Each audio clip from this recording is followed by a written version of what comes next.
Hey everybody, how's it going? It is Matt and it is Wild Wednesday. First and foremost, I do hope each and every one of you are having a great morning, evening, dawn, day, or dusk, all that lovely stuff because life's too short as is. Please do like, share, and subscribe. I noticed that I'm up at that 308 marker, which is absolutely beautiful. I love each and every one of your faces for doing that. And then do always look in the description box for more information on the daily film, such as your brief synopsis, your starring cast, your runtime of the cut you're watching, plus the MPAA rating if there is one, which today's is an interesting one. It runs under an R rating, but by today's standards, it's a very soft R. The only reason I feel like it got an R is because there is a very awkward sex scene, and there is another kind of awkward sex shower scene not too long afterwards. Stuff that they went and filmed after they had done most of the principal photography to beef up the rating, so it will get that rated R, because PG-13 can back then was a little harder to get not distribution, but to pull in. Get the butts in the seats, let's just say, to pull in the box office numbers. It's one of those ordeals. And then there's also going to be your starring cast, your director, which this one has the beautiful late great Yvonne DeCarlo. Oh my God, Lily Munster, I absolutely love and adore thee. You were one stunning woman. Even before then, you are on fire. No. Anyways, but there's also going to be some trivia for the day as well, and then and then a link for a trailer, which is always fun. I always like to give you guys a little bit of extra information in there, because I always don't always cover it when I do the video, because sometimes I either my lovely brain forgets to talk about it, or B, I want to just leave that in there for you guys to figure out on your own, because learning is half the battle. Anyways, this one came out back in 1982 and is none other known as Play Dead, aka Satan's Dog, which this is the Vinegar Syndrome release. This is not the Trauma release, by the way. This is a standard issue pressed Blu-ray DVD. It does have a reversible artwork, which runs under the Satan's Dog title. I do like that artwork. I think it's very fun, but I think it's very misleading. It kind of makes me think of the of Fluffy from the Crate in Creepshow. It just doesn't, it misrepresents what this movie really is, in my opinion.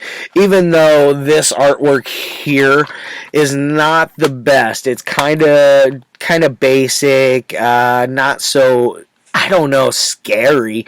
It's definitely is truer to the what the content of the movie is than the Satan's Dog artwork, in my opinion. Nothing wrong with that artwork. I think it's the better artwork out of the two. It's just not. I have a hard time running it under that title because of. There's just so many things that this artwork is. It just feels like it should be this artwork.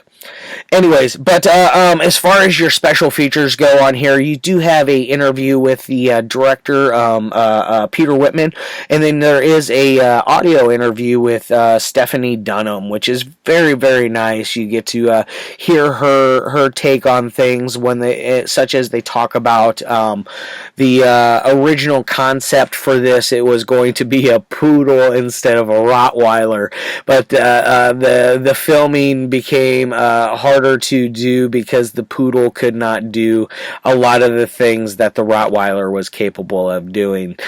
So they had a better trained dog basically come in, a scarier, better trained dog, a well trained dog, not a better trained, a well trained dog that is definitely I would say a lot scarier than a poodle. Just saying. And then as far as anything else in there, I think there was a trailer in there as well. Yeah, original theatrical trailer, which I seen that trailer a ton of times. I seen it on the old Troma stuff, and I've seen the cleanup HD versions on YouTube, which I did give you guys a link for what I found to be the cleanest out of all of them. It was the most high definition out of all of them that I found for you guys on that link. Now, as far as who's all in this, like I said, the late great Yvonne DeCarlo and then Stephanie Dunnam are in here. And then we also got Ron Jackson, David Cullinane, and Glenn Kezer. And then, like I said earlier, this is directed by Peter Whitman. His interview is a very short one on the special features, but he seems like a very witty man. He's definitely an aged gentleman. He had a lot. He was forgetting a lot of small details when it came to this movie, unlike Stephanie Dunnam with her audio interview, which Peter's is a video interview, just to let you know. Very short, but Stephanie's runs at like 25 minutes, something like that. So you do get a nice little chunk of information in those special features. So do keep all of that in mind, guys. Now, as far as what it's basically about, let's see, Yvonne DeCarlo's character was in love with a guy named Sam, who happens to be Stephanie Dunnam's father. Her mother happens to be Yvonne DeCarlo's sister, and Sam was originally in love and in a relationship with Yvonne DeCarlo.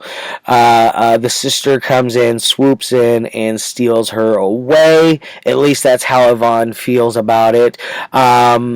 By everything they tell you in the movie, it kind of is definitely what happened, it feels like. Even though they were great parents, or they said the father was a good dad, the mother went crazy, at least that's what they said, because she was seeing doctors and this and that, as they would refer to it. See a doctor like mom did, stuff like that. So Yvonne DeCarlo has this spite and this bitterness, this anger towards everybody in that family, and so she basically, what she does is she takes her Rottweiler Greta. Yvonne DeCarlo really emphasizes the Greta, which is really kind of funny in this, in my opinion. It always got my attention, like Greta. But anyways, Greta is a Rottweiler that has basically a satanic curse that Yvonne is able to control it to do these nefarious things against her nephew, niece, and everyone tied in between. And then so basically the mother of the niece and nephew dies. They're at the funeral. This is like right at the beginning, and Yvonne DeCarlo's character comes in, and the niece and nephew are very distraught, especially the niece. Like, hey, why are you here? She's barely dead, and you're coming to harass her in death again over something over Sam, one of those kind of things. But she comes in, and she definitely has. She appears to have changed, and she has turned a new leaf, and she wants to make up for the misdeeds of all of them, and basically look like a better person, all in all. And she is very, very good at making herself look like she is a better person, by the way. She definitely has that uppityness, because she is a woman of class, a woman of I guess I would say privilege. She was a woman of privilege because she had a lot of money, and it showed in her house and everything, that like she drove a Rolls Royce and things of that nature. Like the lady was definitely rich. They talked about it in the movie. There's even a very awkward scene when the police are questioning her about the niece, because the nephew gets killed dies in a rather peculiar accident, which is actually, when you're watching it, it's the dog that is making all these accidents happen through Yvonne DeCarlo's character. But there's this scene where they're questioning her about the nephew, questioning the niece about the nephew, and then who would benefit from the murder, basically, or benefit from it if they were murdered. One of those ordeals. She quickly is like, get out of here! You guys will not drag my niece through the mud. And she called her she is not a murderess, as she called her. It was kind of funny. My niece is not a murderess. Every time I watch it, that makes me laugh. I've seen this like 3 times now. Though it would have been 4, but I got distracted. But hey, it happens. By the way, the transfer on this is amazing. Good job, Vinegar Syndrome. You guys are constantly impressing me with your transfers and your content. And granted, not every movie you release is a home run, but you do a lot better than some of these other labels out there. I commend you guys for that. You're one of my favorite labels that is existing as of now.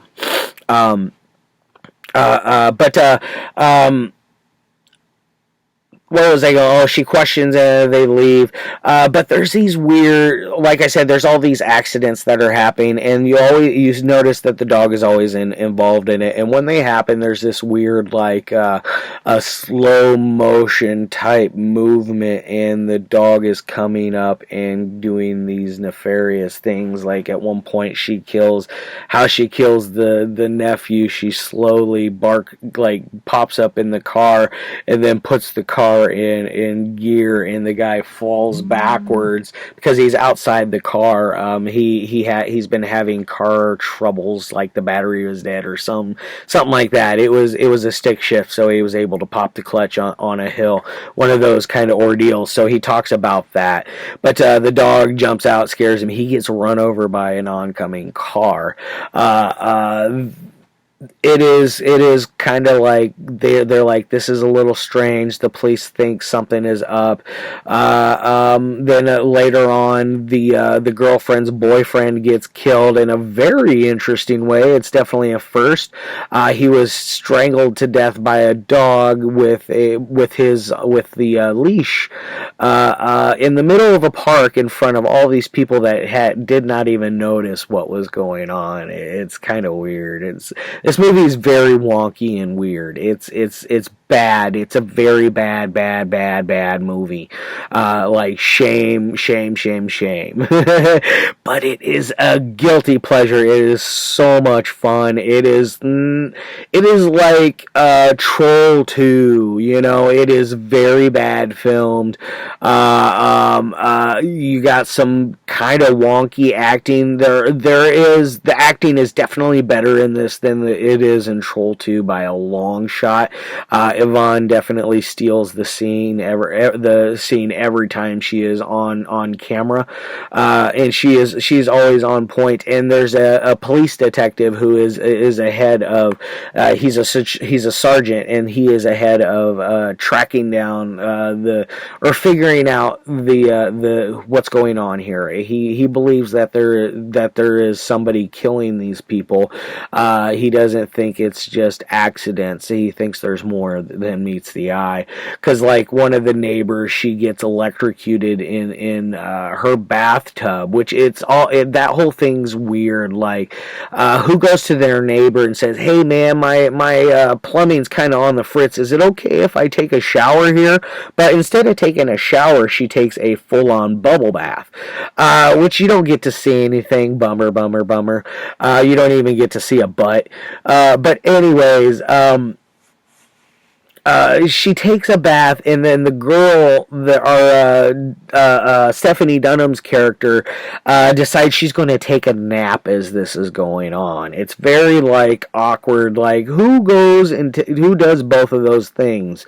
I just didn't get it. And then while this is happening, the dog throws the curling iron into the water, and it's absolutely hilarious because the girl comes in at one point and notices the dog trying to pull the curling iron, like it's wrapped around in its mouth, and it's pulling on it. She thinks the dog is pulling it out of the water, but essentially the dog was just basically probably dunking it back in because she wanted to make sure the girl was nice and dead. But it's an interesting movie. I really like it. It's got a weird ending. The whole movie's weird, just to keep you if you haven't caught on to that by now. But the ending is interesting. Like it's kind of messed up. I'm not gonna lie. There is a death that is basically it comes out looking like she's the bad guy, the Stephanie Dunnam character, like she's actually killing these people. But there is an extra little like that whole thing is very you see it coming a mile away. You see it coming like 5 miles away. That's how much you can see that coming. It's a very obvious thing from the very beginning of all this. But there's a whole thing with Yvonne DeCarlo and the dog at the and Greta at the very end. It's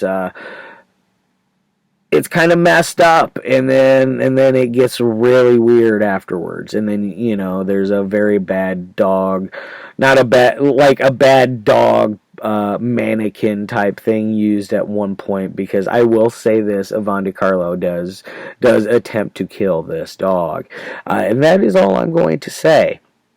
Now, as far as any kind of ratings go for this movie, on the technical side, this thing's probably a 2 out of 5. It is not good on that technical side. There's very, very, very little blood in it, considering it's a movie about a killer dog, which the dog never mauls these people. It is always something clever to kill them. Like I said, the dog leash, the curling iron in the bathtub, the popping out and scaring the guy to get him run over by an oncoming car. They're clever kills, but for a dog, they're showing that this dog is smart. One of those kind of ordeals. But whenever the dog is doing any of these nefarious things, it moves in, like I said earlier, in slow motion. It is very out of place. I feel like it messes up the momentum a lot in this, and makes it go more comedic than what it should be. You should be somewhat scared of it, but there is zero things to be scared about in this movie, to be quite honest. It is not. There is, other than you got a killer dog that's really smart. Now, as far as entertainment goes, this thing's like a 3 out of 5. This is like a 4 or 5 out of 5, 4 or 5 out of 10 kind of movie. 5 if you have the right crowd with you, because this is a fun. This would be a fun one to watch with a group of people, just to point and poke and have fun at, and point and laugh, and just enjoy yourselves. This is definitely a winner. Alright guys, I love your faces. Tomorrow I got a very interesting zombie movie lined up for you. I'm not 100% when I'll get it up for you. It's either going to be early, or it's either going to be afternoon, or it's going to be late evening. I'm not 100% yet. I got a busy schedule tomorrow, so we'll see how things work out. But Friday, we're going to have a very epic one for you. Love your faces, and like I said, I'll see you tomorrow.